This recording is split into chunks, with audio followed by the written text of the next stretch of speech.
వేదికను అలంకరించిన పెద్దలు చెప్పినట్లు మన మధ్యలో ఈరోజు ఎక్కువగా మనం యేసుక్రీస్తు ఆయన దైవత్వం, యేసుక్రీస్తు దేవుడు కాదా అన్న విషయం నిజానికి మనం ఇంకా తెలుసుకోకుండా ఉంటే మనల్ని క్రైస్తవులము అని మనల్ని మనం పిలుచుకోకూడదు. క్రైస్తవులు అని ఎవరినైనా పిలవాలి అంటే మొట్టమొదటి క్వాలిఫికేషన్ నా ఉద్దేశంలో, లేఖనముల అభిప్రాయంలో ఏంటంటే యేసును దేవునిగా నమ్మటం. యేసు దేవుడు కాని సమయంలో క్రైస్తవులు వారికి వేరే ఏదైనా పేరు పెట్టుకుంటే మంచిది. క్రైస్తవులు అని పిలువబడటం కంటే యేసు దేవుడు కాదు అని చెప్పేవాళ్ళు మేము క్రైస్తవులం కాదు అని చెప్పుకుంటే సరిపోతుంది. కనుక ఈరోజు మీ దగ్గర ఉన్న బైబిల్లో దయచేసి తెరిచిపెట్టండి. కొద్ది సమయం మనం బైబిల్ లేఖనాలను పరిశోధిస్తాం, లేఖనాల్లో ఉన్న విషయాలు తెలుసుకుంటాం.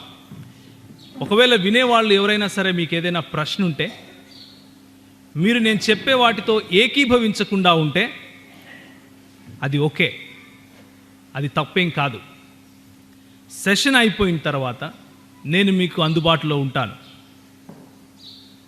ఈ సెషన్ తర్వాత వచ్చే బ్రదర్ చెప్పే వాటితో ఒకవేళ మీరు ఏకీభవించకపోతే, అందులో మీకైనా ఏమైనా అనుమానాలు ఉంటే ఆయన కూడా మీకు అందుబాటులో ఉంటాడు.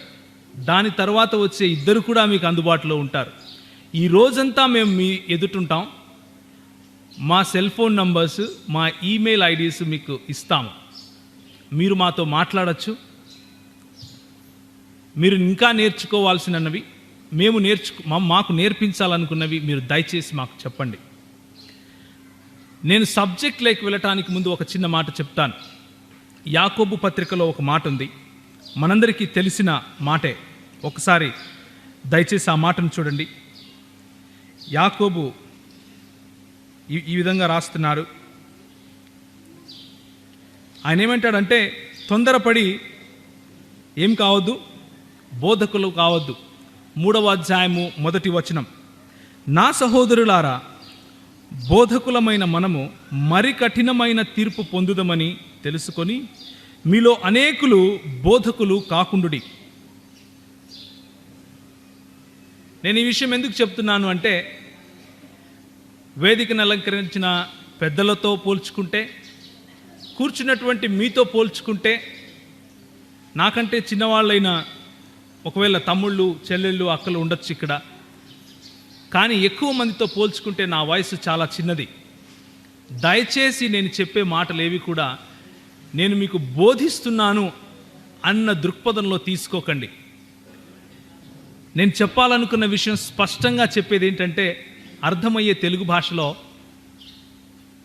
మీరు సార్వత్రిక సంఘంగా నాకు నేర్పించిందే నేను మీకు తిరిగి అప్పచెప్తున్నాను. ఒక మాస్టర్ ముందు చిన్న అబ్బాయి నిలబడి ఏ విధంగా అప్పచెప్తాడో, లెక్కలు లేకపోతే సైన్స్ ఏ సబ్జెక్ట్ అయితే ఇస్తాడో, అదేవిధంగా సంఘ పెద్దలైన మీరు నేర్పించింది నేను తిరిగి మీకు అప్పచెప్తున్నాను. నేను క్రొత్త విషయాలు ఈ 66 పుస్తకాలలో నుండి తవ్వి తీసుకొని రావటం లేదు. దయచేసి ఈ మాటను గుర్తించండి. క్రొత్త విషయాలు, సార్వత్రిక సంఘానికి గత 2000 సంవత్సరాలుగా తెలియని విషయాలు నేను చెబుతున్నాను అని మీకు అనిపిస్తే దయచేసి సెషన్ తర్వాత నాతో మాట్లాడండి, నన్ను ఆపండి. నేను అలా చేయను. మీకు తెలిసిన విషయాలు, బైబిల్లో ఉన్న విషయాలు మాత్రమే నేను మీకు చెప్తాను. ఈ 66 పుస్తకాలను మాత్రమే నేను మీ ముందు తెరుస్తాను. నేను లేఖనములు అని ఎక్కడెక్కడైతే చెబుతానో అక్కడ కేవలము ఈ 66 పుస్తకాలలో ఉన్నటువంటి లేఖనాల గురించే మాట్లాడుతున్నాను. నా ఉద్దేశంలో, బైబిల్ దృక్పథంలో, ఈ బైబిల్ తప్ప ఈ 66 పుస్తకాల బయట ఉన్న వాటిని నేను కానీ, క్రైస్తవ నాయకులు కానీ లేఖనాలుగా గుర్తించరు. దయచేసి నేను ఎప్పుడైనా సరే నా సెషన్లో లేఖనాలు అని మాట్లాడే సమయంలో ఈ 66 పుస్తకాలు మాత్రమే, వాటిని మాత్రమే నేను కోట్ చేస్తున్నాను అని మీరు గ్రహించండి. ఇక సబ్జెక్టుకు వెళ్ళటానికి ముందు, యేసుక్రీస్తు దేవుడా, దేవుడు కాదా, మానవుడా, మనము దేవుళ్ళమేనా, మనము దేవుళ్ళము మానవుళ్ళమా, యేసుక్రీస్తు దేవుడు మానవుడు, మనము కూడా ఆయనను పోలున్నాం కాబట్టి మనము దేవుళ్ళమే, ఇలా ఎన్నో వర్షన్స్, మనకు నచ్చినవి, మనకు తోచినవి, నా జ్ఞానానికి అందేవి నేను తయారు చేసుకుని దాన్ని నేను క్రైస్తవ్యం అని పేరు పెట్టుకుంటున్నాను. నేను అంటే నా ఉద్దేశంలో అలా చేసుకునే ప్రతి ఒక్కరూ. బైబిల్ గ్రంథంలో మనం నేర్చుకునే విషయాలు, వాటిని కూలంకషంగా అర్థం చేసుకోవటానికి మనం ఈరోజు ఇక్కడ ఉన్నాం. మొట్టమొదటిగా పాత నిబంధన గ్రంథం నుంచి, లేకపోతే ఆదికాండం నుంచి మలాకీ వరకు ఉన్న పుస్తకాలు ఏవైతే ఉన్నాయో ఆ పుస్తకాల నుంచి దేవుని యొక్క ఉనికిని గురించి తెలుసుకుందాం. ఆదికాండం నుంచి మలాకీ గ్రంథం, ఆ తరువాత సుమారు 400 సంవత్సరాలు ప్రభు వాక్కు ప్రజలకు అందలేదు. తరువాత యేసు ప్రభులు వారు ఈ భూమిపైన నడిచిన తర్వాత ఆయన జీవిత చరిత్రను రాస్తూ మత్తయి సువార్తను మొదలుపెట్టాడు. మన పుస్తకంలో, లేకపోతే మన చేతిలో ఉన్నటువంటి బైబిల్ గ్రంథంలో. ఈ పాత నిబంధన గ్రంథంలో ఉన్నటువంటి విషయాలను గురించి మనము ఇప్పుడు చూసుకుందాం. పాత నిబంధనలో దేవుడు తనను తాను ఏ విధంగా బయలుపరుచుకున్నాడు అన్న విషయాలను మనం చూద్దాం. దేవుడు ఎందుకు బయలుపరుచుకోవాలి అన్న విషయం పైన ఒక 2 మాటలు చెప్తాను. మానవుడు స్వతహాగా తనకున్న జ్ఞానము సీమితమైనది, ఎల్లలు గలది, లేకపోతే దానికి అది అసీమితం కాదు, దానికి హద్దులు ఉన్నాయి. మానవుని జ్ఞానము హద్దులు లేని, ఎల్లలు లేని, సృష్టికి బయట ఉన్న సృష్టికర్తను అర్థం చేసుకోవటానికి ఉపయోగిస్తే అది సరిపోదు. ఆలోచించి ఆలోచించి ఆలోచించి కొత్త కొత్త ఫిలాసఫీస్ అంటారు, తత్వశాస్త్రాలు అంటారు, లేకపోతే తత్వజ్ఞానము అంటారు. అలాంటి వాటిని మానవుడు పుట్టించగలుగుతాడు. కానీ సీమితమైన బుద్ధితో అసీమితమైన ఆ మహాదేవుణ్ణి, దేవాది దేవుణ్ణి అర్థం చేసుకోవటం ఇంపాసిబుల్, అసంభవము అని చెప్పాలి. మానవుని బుద్ధి, మానవుని మేధస్సు గనక అర్థం చేసుకోగలిగితే ఆ వ్యక్తిని దేవుడు అని అనటానికి వీల్లేదు. కానీ ఫైనైట్ వరల్డ్లో, లేకపోతే సీమితమైన ఈ ప్రపంచంలో ఉండే నువ్వు నేను, సీమితమైన వ్యక్తులు, ఒకరోజు పుట్టి ఒకరోజు చచ్చే వ్యక్తులు, హద్దులున్న వ్యక్తులు, ఆ మహాదేవుణ్ణి అర్థం చేసుకోవాలి అని ఆశపడితే ఆ మహాదేవుడే నన్ను నేను బయలుపరుచుకుంటాను వీళ్లకు అనే ఆయన సంకల్పిస్తే అది అర్థం చేసుకునే కృపను కూడా తప్పకుండా ఇస్తాడు. ఇది లేఖన సారాంశం. అందుకే లేఖనాలు మనకు ఇవ్వబడ్డాయి. మన సొంత జ్ఞానంతో దేవుణ్ణి అర్థం చేసుకోవటము ఇంపాసిబుల్. దేవుణ్ణి సంపూర్ణంగా విశ్లేషించటం, లేకపోతే అనలైజ్ చేయటం కాని పని, జరుగని పని. కానీ దేవుడే గనక ఆయన ఉనికి ఏమైందో చెబితే మనకు అర్థమయ్యే భాషలో చెప్పగల సామర్థ్యం కూడా ఆయన దగ్గర ఉంది అని దేవుని వాక్యం చెప్తోంది. దయచేసి ఇప్పటి నుండి మనం లేఖనాలు చూసే సమయంలో దయచేసి మీరు అటు ఇటు చూడకండి. కాన్సన్ట్రేట్, ఒక గంట సేపు ఏకాగ్రత ఉంచి చూడండి. నాతో ఒకసారి ద్వితీయోపదేశకాండము 6వ అధ్యాయము 4వ వచనం మీ బైబిల్లో నుంచి తీయండి. ద్వితీయోపదేశకాండము 6వ అధ్యాయము 4వ వచనం. తెలుగు భాష స్పష్టంగా చదవగలిగేవారు దయచేసి గట్టిగా చదవండి. చదవమ్మా.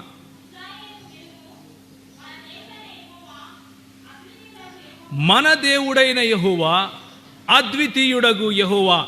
మోషే ఇశ్రాయేలుతో మాట్లాడుతూ ఇలా అంటున్నాడు, ఓ ఇశ్రాయేలు, దేవుడు ఎన్నుకున్న జనాంగమా విను, మన దేవుడు అద్వితీయుడు. ఇంగ్లీష్లో ఉంది, hear O Israel, our Lord God is one. అద్వితీయుడు అని తెలుగులో అనువాదం చేశారు, వన్ అని ఇంగ్లీష్లో అనువాదం చేశారు. అద్వితీయుడు అంటే అర్థం ఏంటంటే ఆయనను పోలిన వాడు లేడు అని, అలాంటి ఇంకొక ఎగ్జాంపుల్ ఇవ్వలేము అని. ఒంటరి అని కాదు, ఒంటరి అని కాదు, ఒకడే అని అర్థం. ఒకడే అంటే you cannot give any example, ఆయనను పోలి ఇంకొకడు లేడు. ఇక్కడ వాడబడిన హెబ్రీ పదం ఏంటంటే, దీనిని హెబ్రీ భాషలో ఏమంటారంటే ఏకాద్ అని పిలుస్తారు.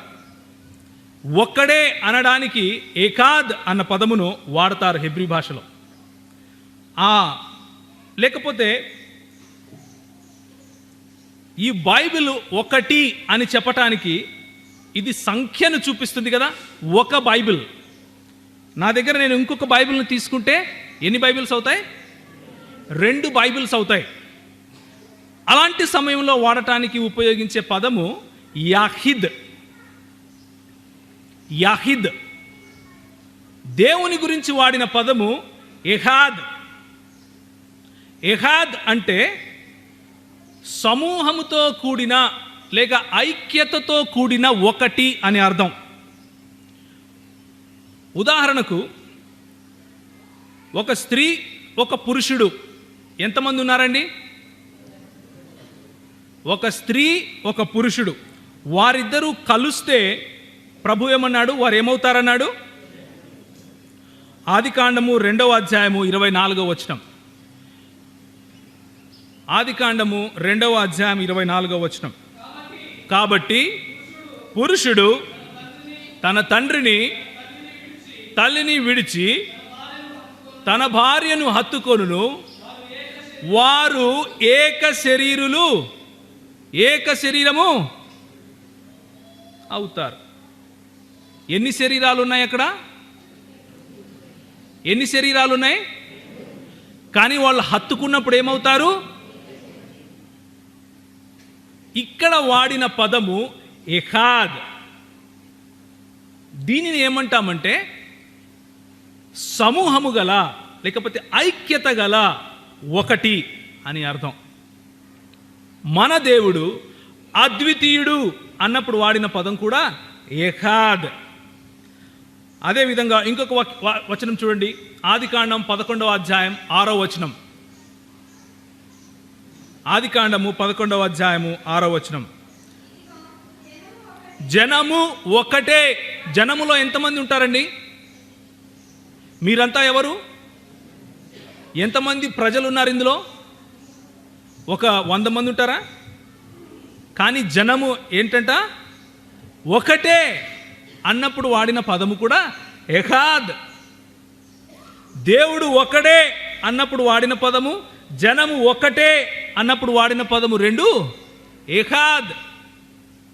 నేను ఈ మాట చెప్పి ఎందుకు పదే పదే ఈ మాటలు చెప్తున్నాను అంటే, మన దేవుడు తనను తాను బయలుపరుచుకున్నప్పుడు ప్రవక్తల ద్వారా ఇశ్రాయేలు జనాంగానికి బయలుపరుచుకున్నప్పుడు మోషే అన్న మాట ఏంటంటే, ఇశ్రాయేలు వినుము, నీ దేవుడైన యెహోవా ఎవరు? ఎహాద్ యెహోవా. షమా ఇశ్రాయిల్ అని పిలిచాడు. షమా అంటే వినుము, ఓ ఇశ్రాయేలు వినుము. అదోనాయ్ ఎలోహీను ఎహాద్, నీ దేవుడైన యెహోవా ఒకడు అని హెబ్రీ భాషలో చెప్పాడు. అక్కడ ఒకడు అన్నప్పుడు వాడిన పదము ఎహాద్. అందులో బహుళత్వము మనకు కనిపిస్తూ ఉంది. అందులో ఒకరికంటే ఎక్కువ వ్యక్తులు ఉన్నట్లుగా మనకు కనిపిస్తూ ఉంది. బైబిల్ చెప్పే మాట మొట్టమొదటి నుంచి మనం అర్థం చేసుకోవాల్సింది ఏంటంటే, దేవుడు ఒకడే, ఒకే దేవుడు. మనము బహుదైవారాధికులము కాదు.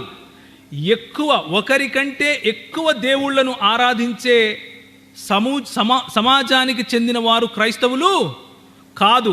66 పుస్తకాలు ఆదికాండం మొదలుకొని ప్రకటన గ్రంథం వరకు చెప్పే మొట్టమొదటి సత్యం ఏంటంటే, దేవుడు ఒక్కడే, దేవుడు ఒక్కడే.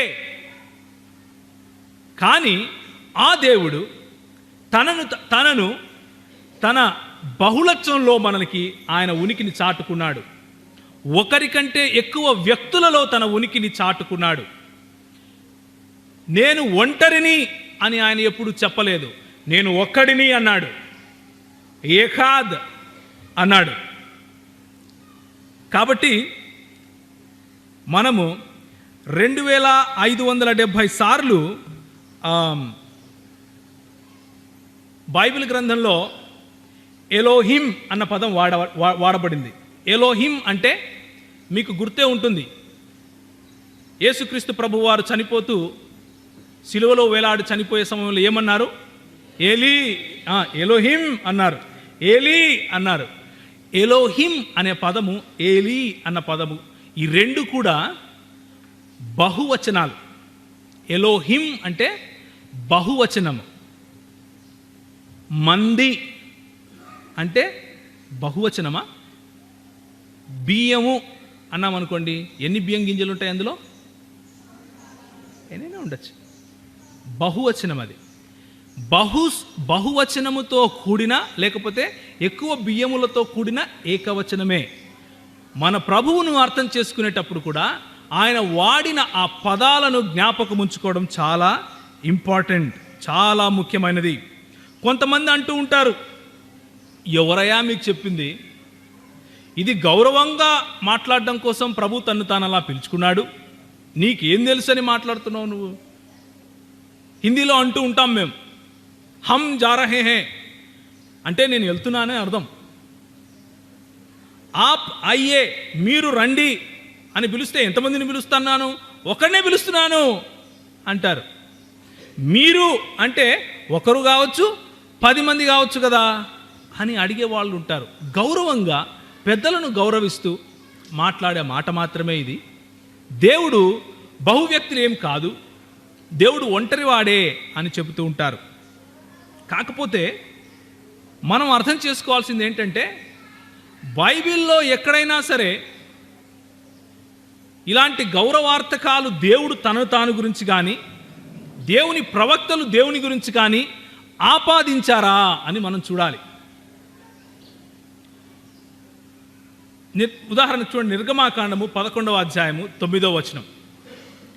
నిర్గమాకాండము 11వ అధ్యాయము 9వ వచనం. యెహోవా ఇక్కడ ఏమంటున్నాడంటే, అప్పుడు యెహోవా ఐగుప్తు దేశంలో, లేదమ్మా నా అనకూడదు, అక్కడ మా అనాలి. అలా ఉందా మీ బైబిల్లో? చదవమ్మా, మళ్ళీ చదవండి.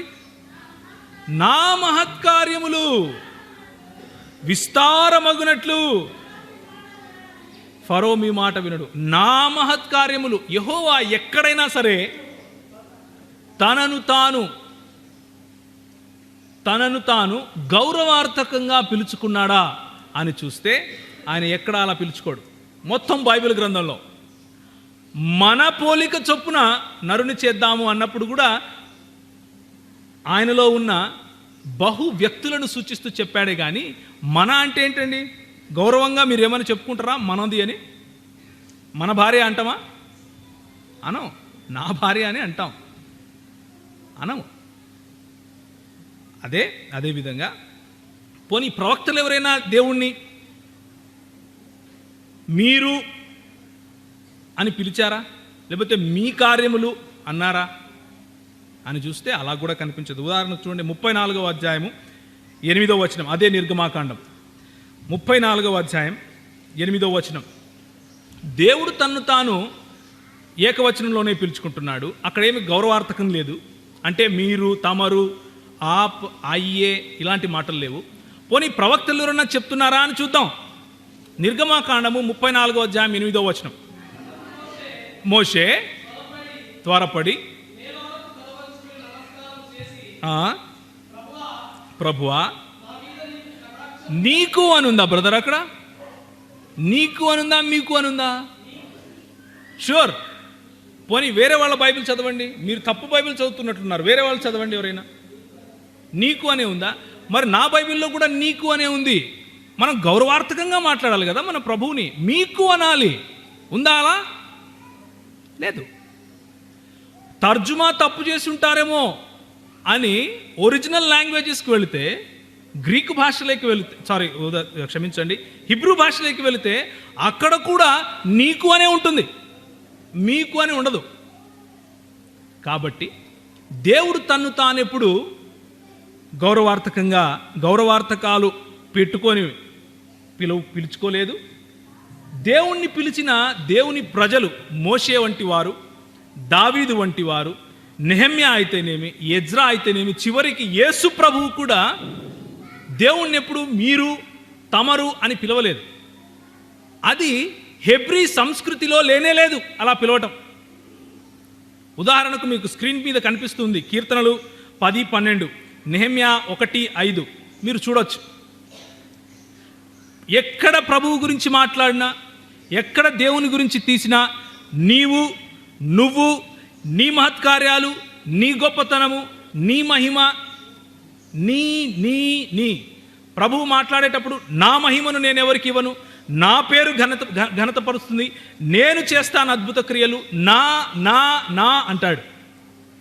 కాబట్టి గౌరవార్థకాలు అని లేవదీసే ప్రశ్న క్యాన్సిల్. గురువు, ఎంతమంది గురువులు ఉన్నారు? గురువర్యులు, ఎంతమంది గురువులు ఉన్నారు? ఒక గురువును కూడా మన భాషలో ఏమంటాం? మనం గురువర్యులు అంటాం, గౌరవిస్తాం.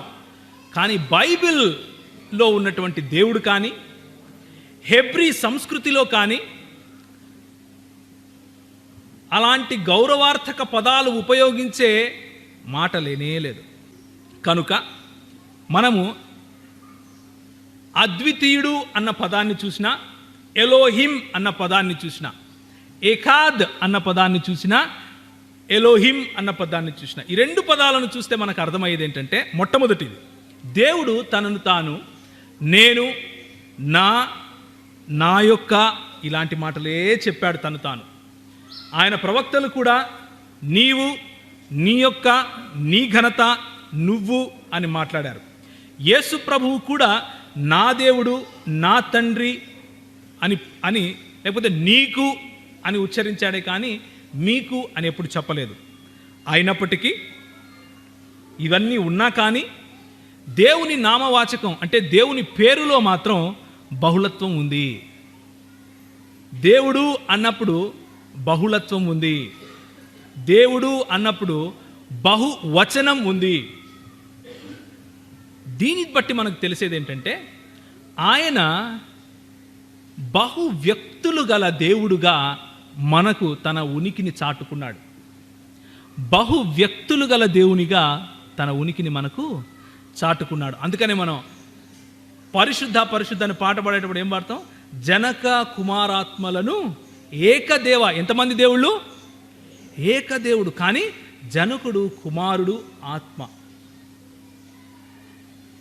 అందుకనే మన పాటలలో కూడా ఉన్న డెప్త్ అర్థమవ్వాలి అంటే ముందు లేఖనాలు అర్థమవ్వాలి. ఎవరో ఏదో చెబుతారు మైక్ పట్టుకుని, అది పట్టుకొని వచ్చి మనకు చూపించి చెప్పేవాళ్ళు చాలామంది దొరుకుతారు. ఈరోజు చాలామంది దొరుకుతారు. దయచేసి లేఖనాలలో ఉన్న సారాంశం చూడండి. లేఖనాలలో మూల భాషల్లో ఉన్న సారాంశం చూడండి. నా ఉద్దేశం మీరు మూల భాషలు తెలుసుకుంటేనే బైబిల్ చదవాలి అని కాదు. నా ఉద్దేశం ఏంటంటే, ఎక్కడైతే మీకు మసకగా కనిపిస్తూ ఉందో, ఎక్కడైతే మీకు అర్థం అయ్యి కానట్లుగా ఉందో, కనీసం అక్కడన్నా కొంచెం ఇంగితం, కొంచెం మూల భాషల్లోకి వెళ్ళాలి అన్న ఇంగితం చూపించండి అని ప్రాధేయపడుతున్నాను, అంతే. ఇంకొంతమంది వస్తారు, అయ్యో నువ్వు అంటున్నావు గౌరవార్థం కాదు గురువర్యులని, కానీ దేవుడు ఒక రాజు వంటి వాడు. దేవుడే మాట్లాడితే ఎలా మాట్లాడతాడో తెలుసా? రాజు మాట్లాడితే ఎలా మాట్లాడతాడో తెలుసా? రాజు మాట్లాడితే హమ్ అని మాట్లాడతాడు, ప్లూరాలిటీలో మాట్లాడతాడు, బహువచనంలోనే మాట్లాడతాడు. ఇది గౌరవార్థం కంటే ఎక్కువైంది అని చెప్పే వాళ్ళు ఉంటారు. మళ్ళీ బైబిల్లోకి వెళ్దాం. బైబిల్ ఉంది కదా మన దగ్గర, మళ్ళీ వెళ్దాం. చాలామంది రాజులు ఉన్నారు బైబిల్లో. దావీదు రాజేనా? నెబుకద్నెజరు రాజేనా? పోనీ అలాంటి గౌరవం కంటే ఎక్కువైన రాజులకు మాత్రమే ఆపాదించగలిగే ఆ మాటలు దావీదు మాట్లాడుండాలి కదా, నెబుకద్నెజరు మాట్లాడుండాలి కదా, దర్యావేషు మాట్లాడుండాలి కదా, దావీదు మాట్లాడుండాలి కదా. అంటే మీరు అడగచ్చు, అయ్యో దావీదు కాదండి, దావీదు హెబ్రీయుడు కదా, ఆయనకు మీరు ఇంతకుముందు చెప్పినట్లు ఆయన సంస్కృతిలో లేదు అది అనొచ్చు. కానీ దర్యావేషు హెబ్రీయుడు కాదు, ఇరాన్కు చెందినవాడు. ఇరాకులు కలిసి ఉండేవి ఆ టైంలో. ఆయన నెబుకద్నెజరు, ఆయన కూడా పార్సీకి సంబంధించినవాడు, పర్షియా దేశానికి చెందినవాడు. మరి వాళ్ళు ఎందుకని మాట్లాడలేదు? చూడండి, దానియేలు గ్రంథము 4వ అధ్యాయం 2వ వచనం. నా ఎడల చేసిన అద్భుతములు, నా అంటున్నారా? హమారే యహా మేరే యహా అంటున్నాడా? నా అంటున్నాడా? మా అంటున్నాడా? నా అంటున్నాడు. రాజులు కూడా బైబిల్ గ్రంథంలో ఏదైతే నమోదు చేశారో ఆ మాటల్లో రాజులు కూడా ఏకవచనంలోనే వాళ్ళు సంబోధించుకున్నారు తప్ప బహువచనం సంబోధించుకోలేదు. కాబట్టి రాజులు మాట్లాడే మాటలు యెహోవా మాట్లాడుతున్నాడు, ఆయన రాజు గనుక ఇలాంటి మాటలు మాట్లాడుతున్నాడు అని అంటే అది కుదరదు. ఇప్పుడు ఈ బహువచనాల గురించి, లేకపోతే దేవునిలో ఉన్నటువంటి బహు వ్యక్తుల గురించి ఇంకొంచెం తెలుసుకుందాం. మీకు బోర్ కొట్టచ్చు కొంతమందికి, ఎందుకంటే ఎక్కువ బైబిల్ తిప్పాలి, బైబిల్లో ఎక్కువ విషయాలు తెలుసుకునే ప్రయత్నం చేయాలి. అందుకని దీన్ని లేఖనాల పరిశోధనా సదస్సు అన్నాం. దయచేసి పరిశోధించడానికి కొంచెం అప్రమత్తంగా ఉండమని ప్రాధేయపడుతున్నాను. యెషయా గ్రంథం 48వ అధ్యాయం, యెషయా గ్రంథము 48వ అధ్యాయం 11 నుంచి 15 వరకు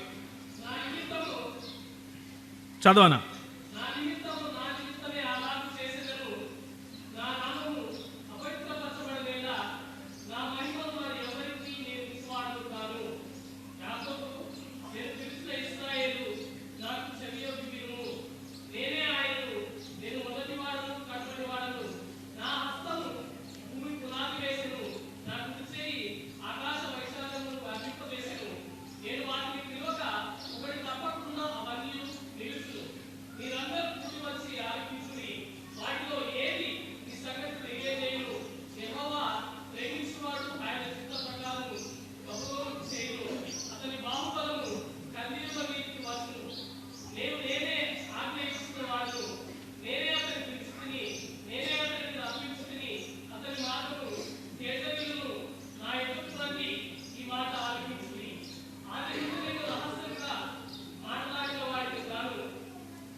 ఇప్పుడు ఇంతవరకు మాట్లాడేది ఎవరండి? ఇంతవరకు ఎవరు మాట్లాడుతున్నారు? నేనే యెహోవాను, నేనే ఆయనను అని ఎవరు మాట్లాడుతున్నారు? యెషయా మాట్లాడుతున్నాడా? ప్రభువే మాట్లాడుతున్నాడు, యెహోవాయే మాట్లాడుతున్నాడు. ఇప్పుడు చదవండి. ఇప్పుడు ప్రభువగు యెహోవాయు, ఆయన ఆత్మయు, మాట్లాడే ఆయనే చెప్తున్నాడు. ఎవరు పంపించారని? యెహోవా పంపించాడని, యెహోవా ఆత్మ పంపించాడని చెప్తున్నాడు. మరి మాట్లాడేది యెహోవాయే, పంపించేది యెహోవాయే, ఆయన ఆత్మయే పంపిస్తూ ఉంది. ఇదేంటండి మరి? దీన్ని ఎలా అర్థం చేసుకోవాలి? దేవునిలో బహుళత్వం లేకపోతే, దేవునిలో బహు వ్యక్తులు లేకపోతే ఈ వచనాన్ని అర్థం చేసుకోవడం అసంభవం అని నేను అంటున్నాను. దేవుణ్ణి పంపించే దేవుడు ఇంకొకడు ఉంటాడా? యెహోవాను పంపించే ఆత్మ ఇంకొకడు ఉంటుందా? ఒంటరి అని దేవుణ్ణి చెబితే మరి ఇదేంటి? పూర్తిగా చదవండి బ్రదర్. ఏమంట నీ విమోచకుడును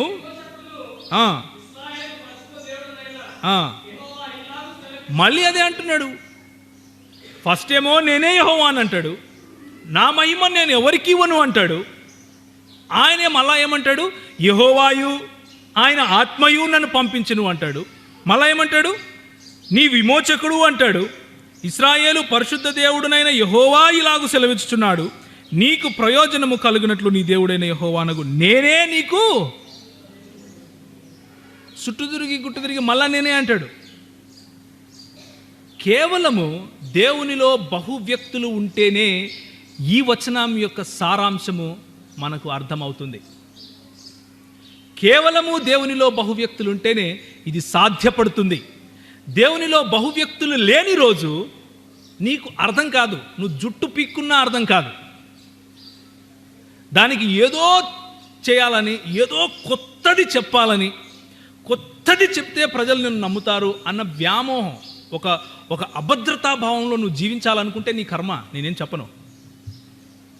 లేఖనం చెప్పే సత్యం మాత్రం ఇదే. యెహోవాయే మాట్లాడుతున్నాడు. ఏమంటున్నాడు? యెహోవాయు ఆయన ఆత్మయు నన్ను పంపించాను అంటున్నాడు. తన్ను తాను రక్షకునిగా చెప్పుకుంటున్నాడు. దీన్ని బట్టి పాత నిబంధన గ్రంథంలో దేవుని యందు బహు వ్యక్తులు ఉన్నారు అన్న విషయం మనకు స్పష్టంగా అర్థమవుతుంది. లేదు అర్థం కాదు అంటారా? ఇంకొక మాట చూద్దాం. జకర్యా 2వ అధ్యాయం, జకర్యా 2వ అధ్యాయం 5 నుంచి 13.